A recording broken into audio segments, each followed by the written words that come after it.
बोल जयकारा बोल मेरे श्री गुरु महाराज की जय। श्री अमर ज्योति दर्शन। श्री सद्गुरु देव जी महाराज के चरणों में महात्मा जी ने पुनः उनके अमरावती आश्रम को पावन करने की विनय की। उस आश्रम में रहने वाली सेविकाओं ने सिंधी भाषा में एक भजन गाया, जिसका भाव था कि श्री प्रयागधाम से अमरावती पास ही है, अतः श्री प्रभु जी हमें वहां आकर श्री दर्शनों की मंगलकारी एवं सुखदायिनी संजीवनी का रसपान कराएं। जब श्री चरणों में यह विनती हुई, उस समय आप श्री आनंदपुर में विराजमान थे। आपने फरमाया, अभी तो हम श्री आनंदपुर में हैं, हम श्री प्रयागधाम से आपके पास अवश्य आएंगे। सुख निधान महाप्रभु जी ने गुरमुख प्रेमियों के जीवन में सुखों की बरसात करने के लिए 7 सितंबर सन 1979 में अमरावती आश्रम में कृपा फरमाकर निज कर कमलों से इसका शुभ उद्घाटन किया। भाई संतोष ज्ञानानंद जी ने सिंधी में भजन गाया। धन धन हियो सभागियो जायो, सद्गुरु पाण असांखे ॾियायो, आया पाण करण मुहूर्त ॾियो मुँह वधायो वधायो। श्री प्रभु जी ने भी सबको बहुत बहुत बधाई देते हुए अपनी अमृतमयी वाणी में फरमाया, एक आदमी 4 दीवारी में सुरक्षित है, उसे सब सुख और आराम के सामान मुयस्सर हैं, किसी किस्म का कष्ट नहीं है। एक अन्य आदमी बाहर से आजाद है, जंगलों में घूम रहा है, क्या वह जंगली जानवर शेर चीते आदि से बच सकता है? वे तो उसे अपना ग्रास बना लेंगे, तो क्या वह आज़ाद हुआ? क्या आज़ादी इसी का नाम है जिसे हर समय दुश्मन का भय बना रहे?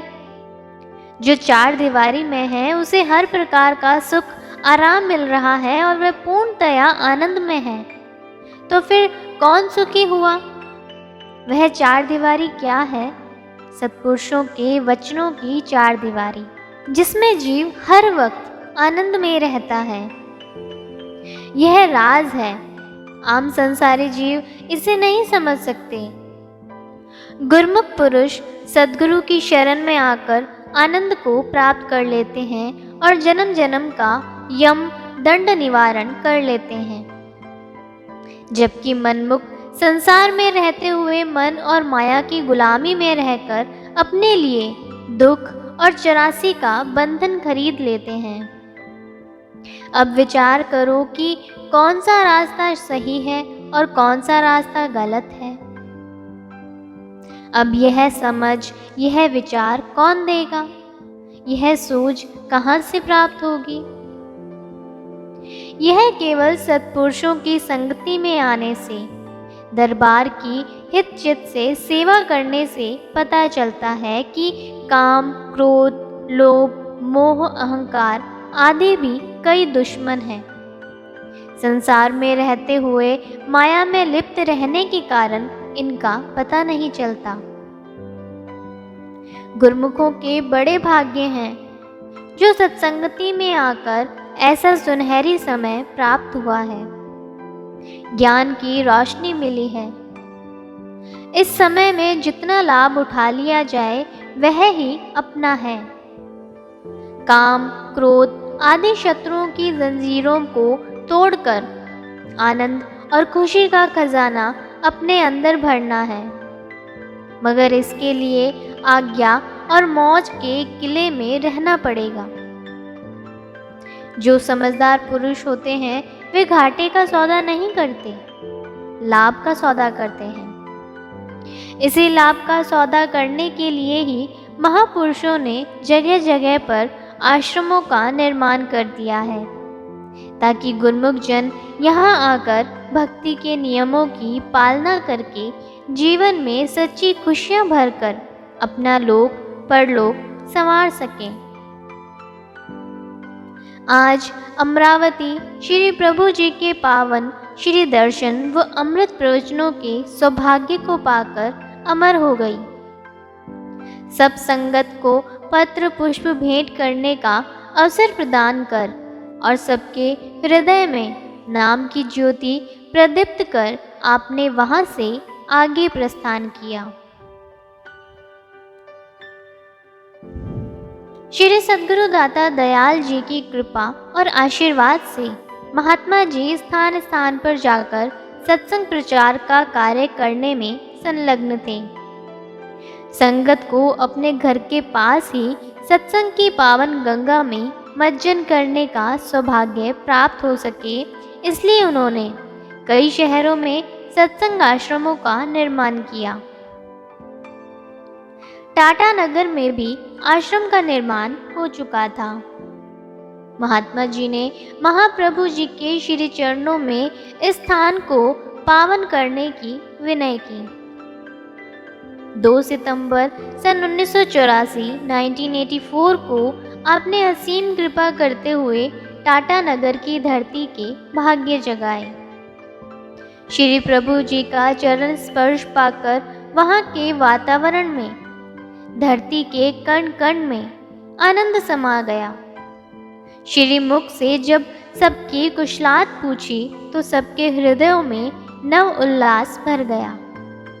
श्री मंदिर जी में श्री आरती पूजा का कार्यक्रम हुआ।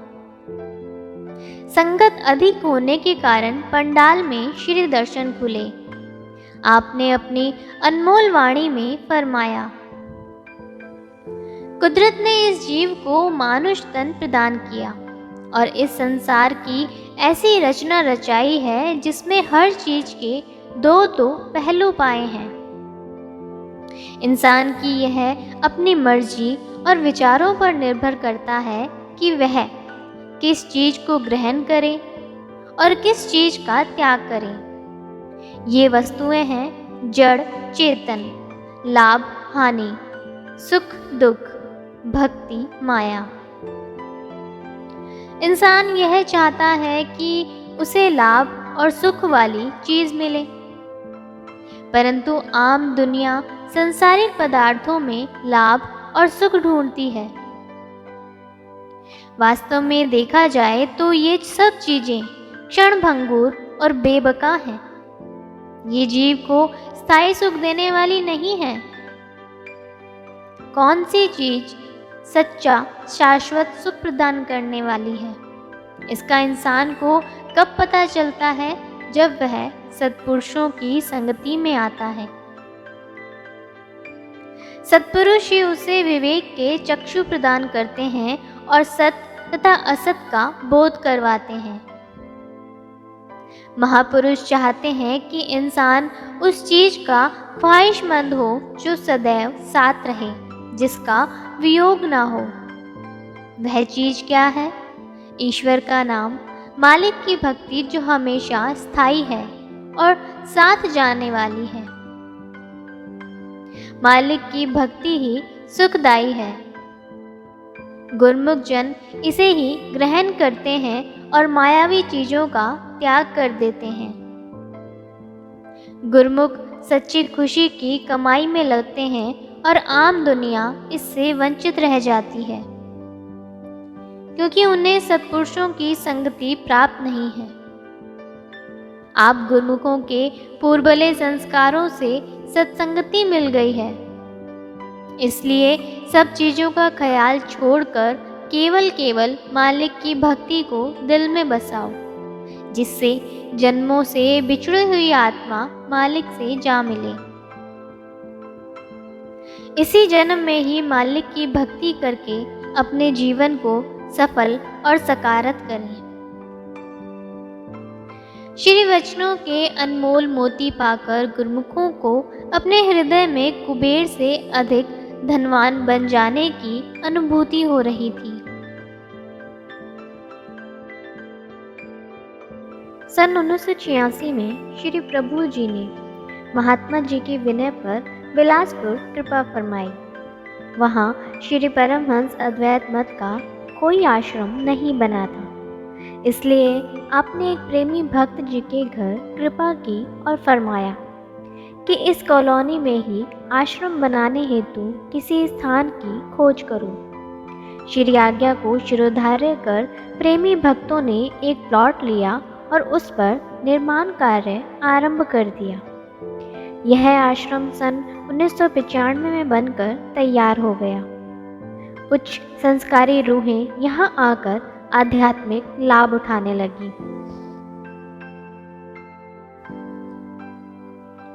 बिलासपुर से 2.5 घंटे का सफ़र तय करके श्री प्रभु जी ने कोरबा में कृपा फरमाई। यहाँ की धरती के नीचे कोयले की खदानें हैं।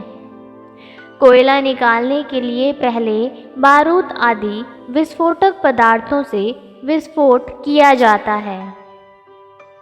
यह विस्फोट इतना धमाकेदार होता है कि पूरी जमीन हिल जाती है। श्री दर्शन खुले हुए थे। अचानक ही विस्फोट होने से जमीन हिलने लगी तो संगत भयभीत होकर शोर करने लगी कि भूकंप आ गया। महाप्रभु जी ने उन्हें निर्भय करते हुए फरमाया, इस स्थान का नाम को रब्बा नहीं परंतु ओ रब्बा है, यानी रब यानी परमात्मा को याद करोगे तो कोई भय नहीं रहेगा। परमात्मा की याद है तो सब आबाद है, आबाद ही रहेगा। जैसे वाणी में कहा गया है, परमेश्वर ते भूलियाँ व्यापनी सभे रोग। जो मालिक की याद से गाफिल रहता है वह कई तरह के रोगों का शिकार हो जाता है। इसलिए गुरुमुख का यह कर्तव्य है कि वह हर पल अपनी सुरती को नाम सुमिरन में लीन रखे, भक्ति के 5 नियमों की पालना करते हुए अपने जन्म को सकारत करे। महात्मा शुद्ध ब्रह्मानंद जी आंतरिक गूढ़ रहस्यों को जानते हुए आध्यात्मिक सत्संग करते, जिसे श्रवण कर अधिकारी संस्कारी श्रोताओं के अंतर हृदय में आत्मिक आनंद का झरना प्रस्फुटित हो उठता। उनकी वाणी में इतना ओज भरा हुआ था जो आंतरिक कपाट खोल देता। गुरुमुख जन इनके सत्संग से लाभान्वित होने के लिए सदैव नियमबद्ध रहते। सेवा भजन सुमिरन मानो उनके जीवन का प्रमुख अंग बन गया। श्री परमहंस दयाल जी की अनुपम भक्ति का अमृत पिलाने के लिए महात्मा जी ने सागर, दमोह, कटनी, भाटापारा, भिलाई, टाटानगर, अकोला, हिंगनघाट, कामठी, अमरावती, धमतरी, मंडला, बालाघाट, जलगांव, शहडोल, दुर्ग आदि शहरों में सत्संग आश्रमों का निर्माण करवाया और सन 2004 तक तन प्राण से सत्संग की सेवा में संलग्न रहे। प्रेमी गुरुमुख जन इन सत्संग आश्रमों पर आकर निरंतर भक्ति का लाभ उठा रहे हैं। कई प्रेमी गुरुमुखों की हार्दिक मांग होती है कि हमें घर बैठे ही श्री प्रभु जी के शुभ दर्शन के शुभ समागम और प्रभु मिलन का संयोग प्राप्त हो। इस हेतु महात्मा जी की विनय स्वीकार कर महाप्रभु जी भी सदैव जन कल्याण के कार्य में तत्पर रहते। अतः महाप्रभु जी ने 19 मार्च सन 1995 को श्री संत नगर से हीराकुंड एक्सप्रेस द्वारा शहडोल आश्रम पर कृपा की। रात्रि के 1:45 बजे तक पहुंचने पर भी उसी समय तुरंत श्री दर्शन खोले और आई हुई संगत को कृतार्थ किया। अगले दिन प्रातः 20 मार्च को श्री मंदिर जी का शुभ मुहूर्त था। आपने निज कर कमलों से श्री मंदिर जी का भव्य मुहूर्त किया। श्री परमहंसों की दिव्य प्रतिमाओं को सुंदर सिंहासन पर विराजमान किया। पुष्पमालाएं पहनाई, चंदन एवं केसर युक्त तिलक लगाया। श्री आरती पूजा का कार्यक्रम हुआ। आपने सबको शुभ मुहूर्त की मुबारक देते हुए फरमाया। महापुरुषों का कथन है, दोहा, भव सागर ते यूं रहें ज्यों जल कमल निराल, मनुआ वहाँ ले राखिए जहाँ नहीं जमकाल। परम संत श्री कबीर साहिब जी।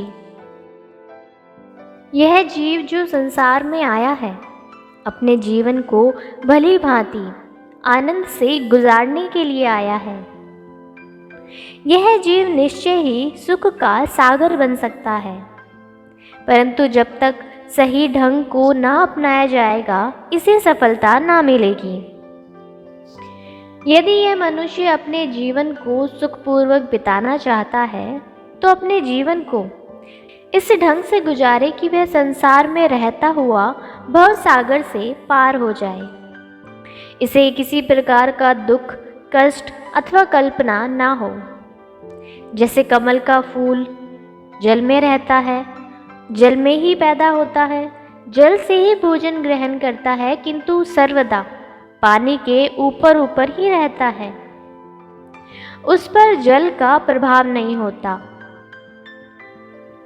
ज्यों ज्यों पानी ऊपर चढ़ता है, त्यों त्यों कमल का फूल भी ऊपर उठता चला जाता है, पानी में डूबने नहीं पाता। इस तरह जगत में रहते हुए जीव भी काल और माया की चोट से बचा रह सकता है। यदि विचार किया जाए तो इस संसार में काल और माया का पसारा कहाँ नहीं है। जीव इससे बचे तो कैसे? इससे बचने का यही उपाय है कि जीव मन को ऐसी सुरक्षित जगह पर रखे जहाँ काल और माया का वश न चले। तभी मनुष्य सुखपूर्वक जीवन बिता सकता है। यह ढंग महापुरुष ही समझाते हैं।